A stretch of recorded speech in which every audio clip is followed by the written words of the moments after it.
大家好，歡迎收聽小耳朵聽故事。今日我想同大家分享嘅繪本叫做《禮物》。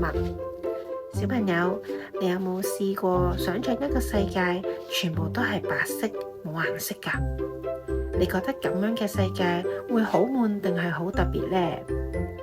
今日我哋就一齊打開小耳朵，一齊進入故事世界啦！睇下兔仔同呢個神秘嘅箱會令呢個白色世界發生咩事啦！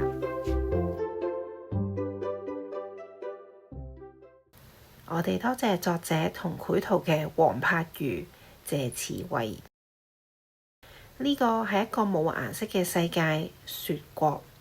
喺雪國裏面，無論係房屋、樹木或者係花朵，甚至係啲兔仔都冇顏色㗎，亦都冇表情。大家過住平淡嘅生活。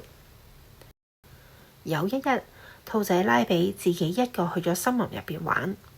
喺樹林入邊，偶然見到一個紅色嘅禮物。咦？呢個係咩嚟㗎？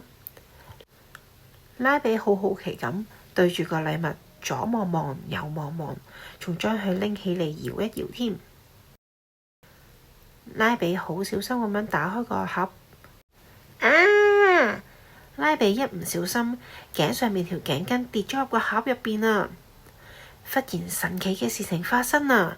條頸巾變咗紅色啊！真係太奇妙啦！拉比興奮咁想快啲將呢個令人驚喜嘅禮物帶返去村入邊。佢一邊哼住歌，一邊加快腳步咁樣返屋企啊！返到村入邊，拉比將呢個特別嘅禮物同埋頸巾變色嘅經過話俾大家知。哇！好神奇啊！好犀利啊！兔仔們又驚訝又羨慕啊！忽然有一隻兔仔忽發奇想就講啦：我哋呢將啲蘿蔔放入去試下咯！講完之後，大家連忙咁去揾啲蘿蔔，小心咁放喺個禮物入邊。唔使一陣，啲蘿蔔變咗顏色啊！睇起嚟好好食啊！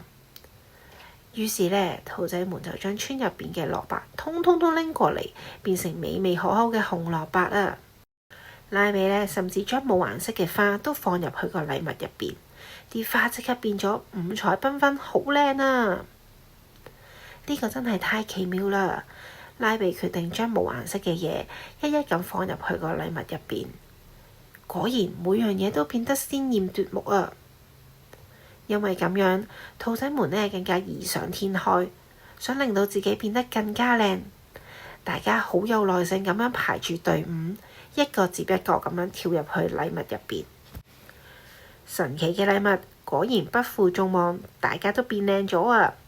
正當兔仔們好開心歡呼嘅時候，有隻肥兔仔將個禮物撐爛咗啊！呢個時候，唔知情嘅兔仔們正合力要將一間屋塞入去個禮物入邊啊！1、2、3，用力推啊！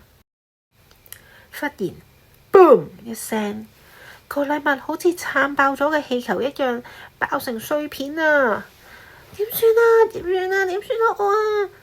兔仔們呢都俾突如其來嘅爆炸聲嚇得驚惶失措啊！禮物爛咗，啲屋都唔可以變顏色啦。大家因為咁樣變得垂頭喪氣，成個村都冷冷清清啊！見到大家沒精打采嘅樣，拉比就鼓勵住兔仔們：大家唔好氣餒啊！一定有辦法可以令到我哋條村變靚㗎。經過大家討論，決定將自己身邊有顏色嘅嘢拎出嚟佈置家園。拉比呢忙住裝飾屋頂嘅時候，忽然發現咗一粒小小嘅幼苗，正張開翠綠嘅嫩芽啊！原來係先前放入禮物入邊變色嘅種子發芽啊！呢個真係振奮人心嘅好消息啊！於是大家即刻將彩色種子播種喺村裏邊每一個角落。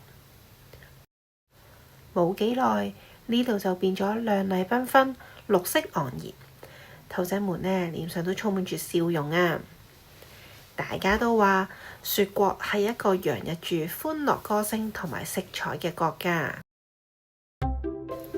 故事就講完啦。